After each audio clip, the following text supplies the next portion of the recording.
శ్రీకాకుళం నియోజకవర్గంలో ఇక్కడ ఆక్యుపెన్స్ దగ్గర ఉన్న టిడ్కో ఇల్లు దాదాపు 500 మంది ఇక్కడ ఆక్యుపేషన్లోకి వచ్చారు.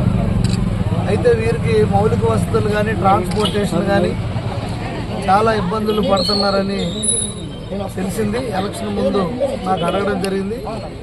అయితే వీళ్ళకి రవాణా సౌకర్యార్థం ఆర్టీసీ బస్సు వచ్చే విధంగా మేము ప్రయత్నిస్తామని చెప్పడం జరిగింది. ఈ సందర్భంగా నేను రాష్ట్ర మంత్రివర్యులు అచ్చెన్నాయుడు గారి దృష్టికి, అలాగే కేంద్ర మంత్రివర్యులు రామ్మోహన్ రెడ్డి గారి దృష్టికి కూడా నేను పెట్టడం జరిగింది. తర్వాత ఆర్టీసీ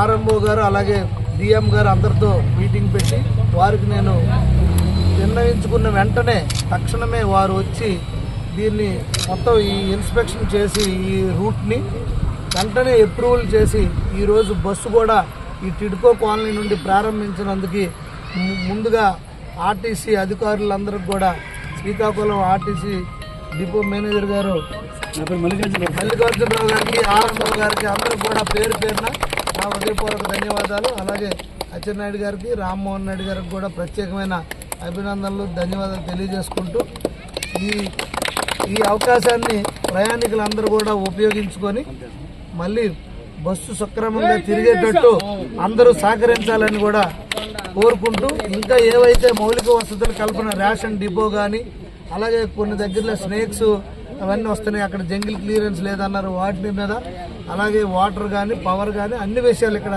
అంగన్వాడీ సెంటర్ కానీ అలాగే హాస్పిటల్ పిహెచ్ సబ్ సెంటర్ కానీ అలాగే ఏదైనా అన్ని విషయాలు, అలాగే ఇక్కడ ఒక సచివాలయం, దీనికి ఇక్కడ దగ్గరలో ఉన్న పాత్ర వాళ్ళకి అనుసంధానం చేయడానికి ఇవన్నీ విషయాలు నేను కూలంకషంగా రేపు మంగళవారం కూడా మళ్ళీ మున్సిపల్ కమిషనర్ గారితో మీటింగ్ పెట్టి చర్చించి అన్ని విధాలుగా ఇక్కడ ప్రజలకు ఎటువంటి ఇబ్బంది లేకుండా చేసేటట్టు నేను బాధ్యత తీసుకుంటాను.